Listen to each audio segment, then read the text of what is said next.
நன்றி சார், நன்றி. புகழேந்தி சார் 2 வார்த்தை.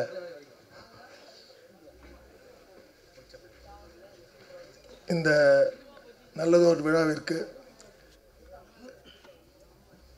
அதிர்ச்சியாக என்னையும் சிறப்பு அழைப்பாளராக அழைத்த அன்பு தம்பி சுந்தரவர்களுக்கு நன்றி. நான் அண்ணன் திருநாகசன் அவர்களை சின்ன வயதிலிருந்தே பார்க்கிறேன். ஏன்னா எங்கள் அப்பா எம்ஜிஆர் கூட இருந்தவர், அதனால் சின்ன வயசுலேருந்தே பார்க்குறேன்.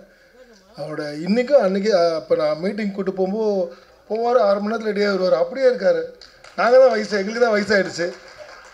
அதனால் வேறு மாதிரி ஒரு நல்ல மனிதர் இந்த நிகழ்ச்சிக்கு வந்து எல்லோரையும் பாராட்டியிருக்கார். நிகழ்ச்சி சக்ஸஸ் ஆகணும்னு சொல்லியிருக்காருன்னா இதுவே பெரிய வெற்றி இந்த படத்துக்கு. அதனால் அடுத்த படமும் இன்னும் சிறப்பாக வந்து இந்த தம்பி மாதிரி இளைஞர்கள் இந்த திரையுலகத்தை ஒரு பெரிய ஜாம்பவான்களாக வரணும். எப்படி ரஜினி சார் அன்றைக்கி வந்தாரோ, எப்படி ஒரு அஜித் சார் அன்றைக்கி வந்தாரோ, அது மாதிரி இவங்களும் பெரிய ஆளாக வரணும். அதனால் இந்த குழு சிறப்பாக வெற்றி அடைறதுக்கு இந்த இறைவனை எல்லாம் உள்ள இறைவனை வேண்டுகிறேன். நன்றி, வணக்கம்.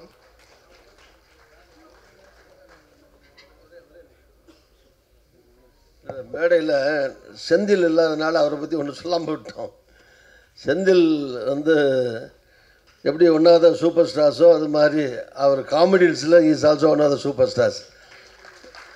ஒரு காலத்தில் அவருக்காக படம் பார்த்த காலம்லாம் கவுண்ட் பண்ணி அவரும் சேர்ந்து பண்ணுற காமெடிஸோ தனியாக பண்ணுறதோ எல்லாம் வந்து ரொம்ப வெற்றிகரமான ஒரு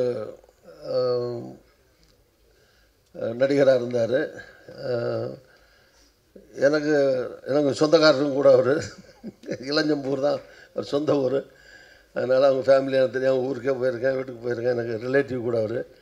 ஸோ அவர் இங்கே இல்லை. அவர் இருந்தாலும் அவர் என்னுடைய மனப்பூர்வமான வாழ்த்துக்களை பாராட்டுக்களை.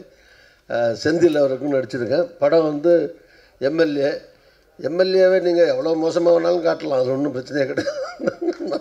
நல்லாவும் காட்டலாம், மோசமாகவும் காட்டலாம், ரெண்டுக்கும் உள்ள பாத்திரம் அது.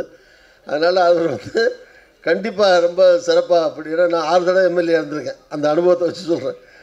6 தடவை எம்எல்ஏ தொடர்ச்சியாக ஒரே தொகுதியில். இப்போ என் மகன் வேறு எம்எல்ஏ. அதே நான் 6 தடவை ஜெயிச்ச தொகுதியில் என் பையன் ராமச்சந்திரன், எம்ஜிஆர் பேர் தான் வச்சேன், ராமச்சந்திரன், அவனும் எம்எல்ஏ இருக்காப்புல. அதனால் ஒன்றும் பிரச்சனை இல்லை. அதனால் எல்லாத்துக்கும் ஒரு வாய்ப்புள்ள பாத்திரம் தான் அந்த எம்எல்ஏ பாத்திரம். நீங்கள் வில்லனை காட்டலாம், காமெடியனை காட்டலாம், நல்லவனை காட்டலாம், கெட்டவனை காட்டலாம், எப்படி ஆளாலும் காட்டலாம். அதில் அந்த மாதிரி எல்லாத்துலேயும் ஆள் இருக்கான் அதில் எம்எல்ஏக்குள்ளே. அதனால் அவர் சிறப்பாக கண்டிப்பாக செந்தில் பண்ணியிருப்பார்னு நினைக்கிறேன். வாழ்த்துக்கள் அவருக்கும். இன்னும் ஒரு சின்ன செய்தி. இந்த இளைஞர்கள் நிச்சயமாக இளைஞர் சமுதாயத்துக்கு ஒரு நல்ல கருத்துக்களை சொல்லிகிட்டே இருக்கணும். இதுதான் என்னோட முக்கியமான விருப்பம். ஜெய்ஹிந்த்.